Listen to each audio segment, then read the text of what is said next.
Olá, turma! Nós vamos começar com a nossa aula falando sobre o ciclo do dia e o ciclo da noite, certo?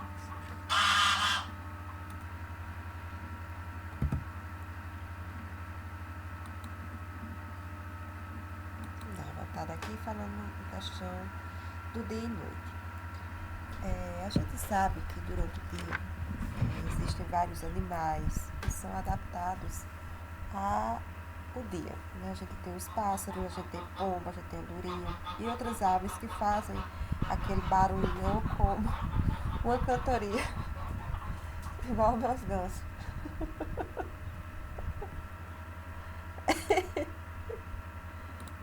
Engraçado, né, gente? Mas é assim mesmo. Então vamos lá, continuando. Então, quando começa a escurecer, esses animais eles procuram as árvores onde eles cantam de forma agitada, certo? E aos poucos eles vão se calando, que é a hora deles repousarem. E aí ficam quietos, né, protegendo-se dos predadores, esperando um novo dia clarear e assim repetir tudo de novo. Ou seja, a cantoria, os voos, a questão da alimentação. A gente tem a questão das corujas, que muitas delas têm hábitos bem diferentes, né? Durante o dia elas se protegem e evitam a competição com outros predadores. Já à noite, elas saem e vão à procura de alimentos, né? Caçando insetos, ratos, serpentes e alguns outros animais. Há, contudo, que as corujas elas são bem ativas de dia, como é o caso da coruja caboré, né? Ela tem uma facilidade bem adaptada ao dia, né? E assim a natureza ela vai se repetir nesse ciclo e definitivamente, no caso, vai ser uma regularidade da natureza, né? E nisso a gente já passa para o nosso ritmo biológico, onde cada animal ele está adaptado ao ciclo, tanto do dia quanto da noite. Alguns são ativos à noite, outros descansam durante o dia, outros fazem ao contrário, certo? Então, a maioria dessas espécies, no caso de coruja, ela é ativa à noite e dorme durante o dia. Exemplo, os vagalumes, os morcegos também.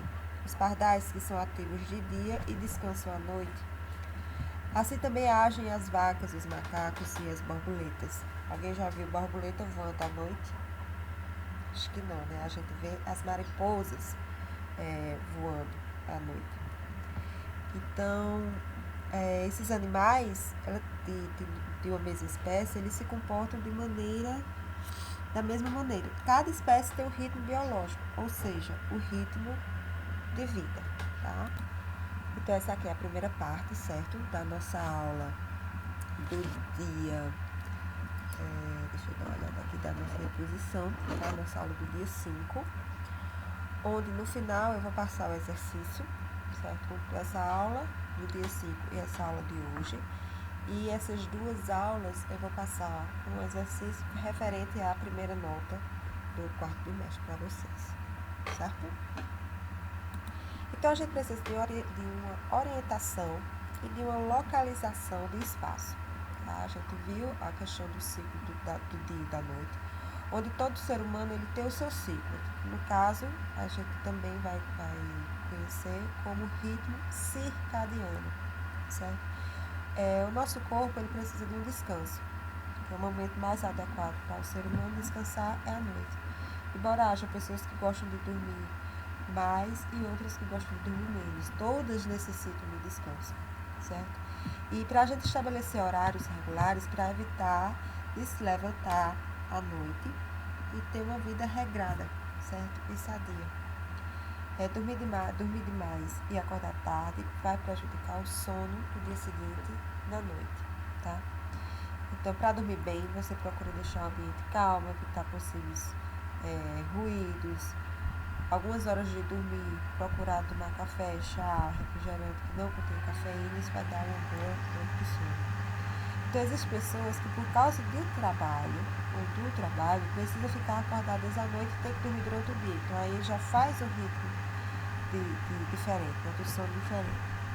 Então, com isso, não está de acordo com o ritmo biológico natural, né, do ser humano, onde muitas pessoas acabam se adaptando a esses empregos e acabam se adaptando à forma do seu ciclo, certo? Olha assim, a gente agora vai passar para outra parte, certo? Que é a questão de longitude e latitude. Então a gente conhece os movimentos da Terra, que são os dois principais, que é a rotação e translação. Quando a rotação é o giro que o planeta faz ao redor dele, certo? Ou seja, ao redor do seu próprio eixo. E a translação é o momento em que a Terra ela realiza ao redor do Sol seguindo uma órbita, certo? Elíptica. Olha cá, a gente tem movimento de rotação, certo? Essa setinha, a gente observa esse movimento de rotação. A principal consequência desse movimento de rotação vai ocorrer durante o dia, certo? Olha, aqui a gente aparece com os raios solares. Nós temos o oeste, o sul, certo? O leste. O eixo ligeiramente inclinado em relação ao plano da órbita terrestre, ele vai ficar escuro, porque vai ser à noite. Então, durante a duração de uma volta, ela vai completar 23 horas e 56 minutos, né? Que a gente sempre arredonda para 24 horas. Certo? Olha só, nós temos aqui o movimento de rotação, a Terra gira ao redor de si mesma e tem a forma esférica. A parte dela estará voltada para o Sol, que vai ser durante o dia, e, portanto, a parte que estará de costas para o Sol vai ser a noite. Nós temos aqui o Sol no hemisfério norte, com a linha do Equador, e o verão no hemisfério sul. Tá? Movimento de translação vai ser o movimento que a Terra vai realizar ao redor do Sol, duração da volta completa aproximadamente 23 horas, né? O 56 tira as 24 horas, isso vai durar 365 dias, 5 horas e 48 minutos. Como resultado das 5 horas e 48 minutos, a cada 4 anos se acrescenta o ano, que é o que a gente chama ano bissexto, certo?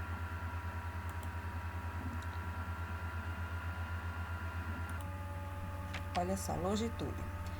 Relaciona-se com os meridianos, certo? Aumenta conforme se afasta do meridiano central, que é o Greenwich, que está a 0 grau, e a longitude máxima de 180 graus de longitude leste a oeste, certo? Então, aumenta de acordo com os meridianos.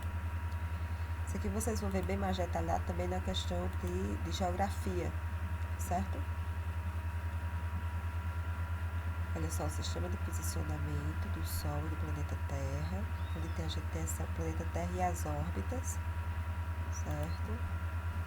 Fuso horário, um dia possui 24 horas. O globo possui 360 de longitude, 180 leste e 180 oeste, de um lado e do outro, que é a metade que a gente tem a linha do Equador, certo? É um assunto bem rápido, bem simples. A gente tem aqui o movimento aparente do Sol, onde a impressão que temos é que o Sol ele está se movimentando ao redor da Terra, no sentido inverso ao da rotação do planeta, ou seja, leste para oeste, como a gente já viu. Tá? Isso aqui também eu botei só por questão de conhecimento, certo?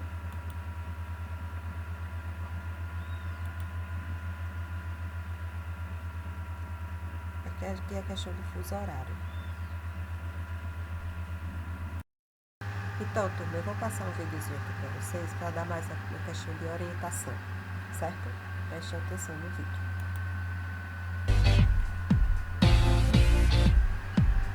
Fala galera do Mitocôndria, sejam bem-vindos mais uma vez ao canal e hoje é dia de aula. Finalizando a matéria do ano então, falando do finalzinho da parte do universo, onde nós vamos comentar sobre a movimentação da Terra e da Lua. Começando então pela movimentação da Terra. A Terra tem dois movimentos, todo mundo sabe, que é o de rotação e translação. Rotação é o movimento que a Terra dá em torno do seu próprio eixo. Graças a essa movimentação, nós vamos ter a ocorrência do dia e da noite. Como vocês podem enxergar, o eixo da Terra ele não é completamente reto em relação ao Sol. A Terra tem uma inclinação de eixo em relação à órbita dela de aproximadamente 23,5 graus. E como vocês estão enxergando, em alguns pontos durante a rotação vai estar mais claro e outros vai estar escuro. E a partir do movimento dela, esses pontos vão modificando o posicionamento deles em relação a essa luminosidade, o que vai gerando o dia e a noite. E esse movimento de rotação ele vai durar aproximadamente 24 horas, que é o tempo que a gente tem de um dia. E a translação,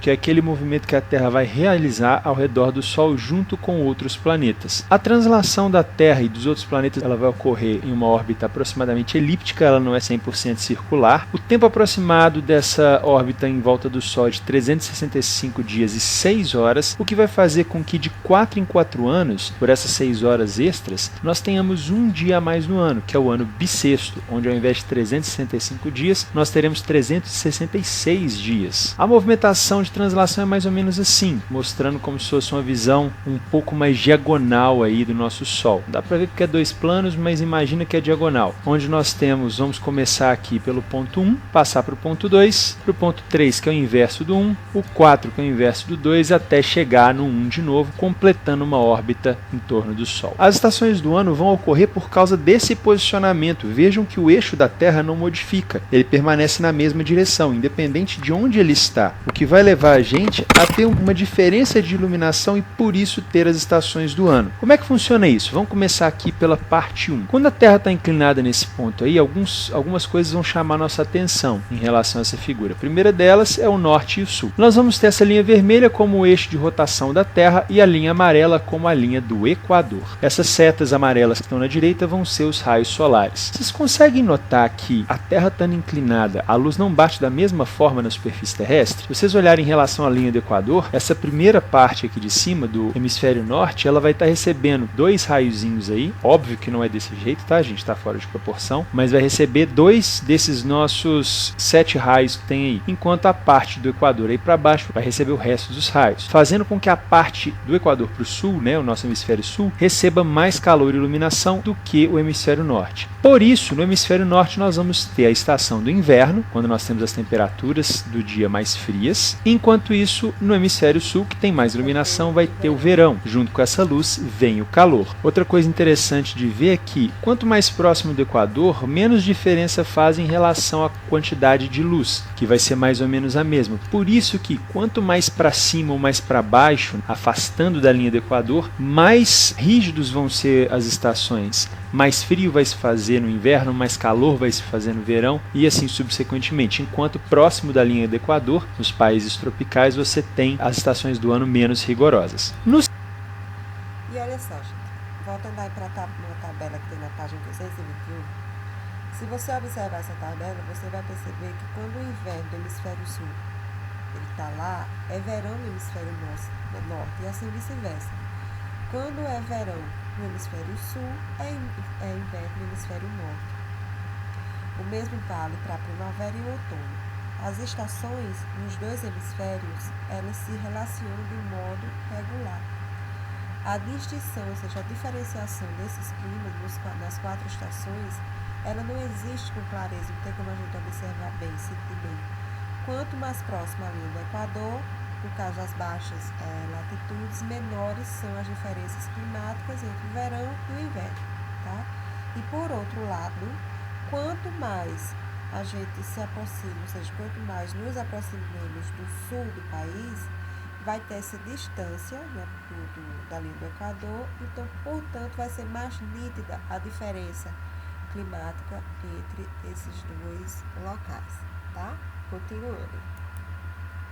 O segundo ponto que nós vamos falar, que vão ser essas posições 2 e 4, a inclinação da Terra não vai fazer tanta diferença, porque o Sol vai estar batendo de forma lateral. Esse pontilhado quer dizer que nós estamos saindo aqui, ó, o eixo está entrando na parte superior e norte, está atravessando a Terra e saindo lá atrás no sul. Ou seja, a inclinação está ou para a gente, que está dentro da tela, como se estivesse vindo para a tela, ou saindo da tela, vai estar numa das duas. Percebam que o hemisfério norte vai ter o mesmo grau de iluminação do hemisfério sul. Portanto, Portanto, você vai ter estações de meio, né, as estações intermediárias, onde você vai ter as temperaturas mais amenas por causa dessa iluminação que vai ser igual tanto em cima quanto embaixo. Nós temos o outono no norte e a primavera no sul nesse caso. Ou, se a gente tiver o contrário, né? As estações são sempre invertidas, primavera no norte e outono no sul. Lembra que a primavera sempre vem depois do inverno e o outono sempre vem depois do verão. Então, se a estação anterior for verão, a próxima, nesse caso aí, é outono. Se a estação anterior for inverno, o próximo que vai vir é primavera. E a terceira posição da Terra em relação ao Sol é a número 3 aqui, onde você vai ter o contrário da 1. Então, a luz vai bater do outro lado e dessa forma, como a inclinação continua a mesma, dessa vez o norte vai receber mais iluminação, enquanto o sul vai receber menos iluminação, invertendo assim as estações do ano. Em cima nós vamos ter o verão e embaixo nós vamos ter o inverno. E só mais uma curiosidade, que é a questão da luminosidade. Vocês devem pensar por que a gente tem horário de verão e depois quando sai da estação do verão volta para o horário normal, e por que os dias e as noites são diferentes. Eu peguei a mesma ilustração que a gente fez ali atrás, eu coloquei agora com essas achuras aí em azul mais escuro, demonstrando a parte da Terra que não está sendo iluminada. Vocês conseguem enxergar que nessa região aqui de cima, onde eu estou passando com o cursor aqui, você vai ter mais território do hemisfério no escuro. É por isso, enquanto aqui nós vamos ter essa parte do hemisfério, onde eu estou passando aqui, com menor quantidade de território sendo exposta à luz. Dessa forma, nessa região aqui de cima, no hemisfério norte, nós vamos estar com o inverno, e no inverno nós vamos ter noites mais longas e dias mais curtos. Por quê? O hemisfério norte vai ficar mais tempo no escuro do que no claro. Ao contrário que no sul, como nós estamos no verão, ou seja, tem mais iluminação aqui, mais raios luminosos chegando, você vai ter uma maior parte do hemisfério sendo iluminada, ficando mais tempo na parte do dia. Portanto, o verão vai ter um dia mais longo e uma noite mais curta. Por isso o horário de verão. A gente adianta o relógio em 1 hora para poder aproveitar mais essa parte de iluminação. Você pode perceber que durante o horário de verão, parece até que o dia rende mais, mas na verdade aqui, quando chega lá pelas 7, 7h30, ainda está claro. Aí, para quem quiser ter uma ideia mais ou menos de quando vai ser pra gente essas estações, se quiser aí é só dar uma pausa no vídeo. E tem também umas palavrinhas que equinócio e solstício, que vocês podem ouvir por aí, que nada mais quer dizer que equinócio dia e noite com a mesma duração, solstício de verão, dia mais longo, e solstício de inverno, noite mais longa. E aí a gente parte para a movimentação da Lua. Nós vamos ter na Lua 3 movimentações: a rotação, a translação e a revolução. Pronto, Tuba. Essa parte da Lua a gente já vai deixar para a próxima aula nossa, certo? A gente já viu a questão das estações do ano, certo?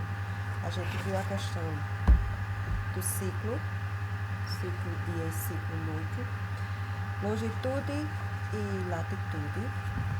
Vimos as estações, certo? E vimos também a questão do solstício e equinócios, certo? Então, agora eu vou passar a atividade para vocês, tá? Da nossa primeira aula do dia 5 e a de hoje, certo? Referente à primeira nota, tá? Do primeiro bimestre, tá bom?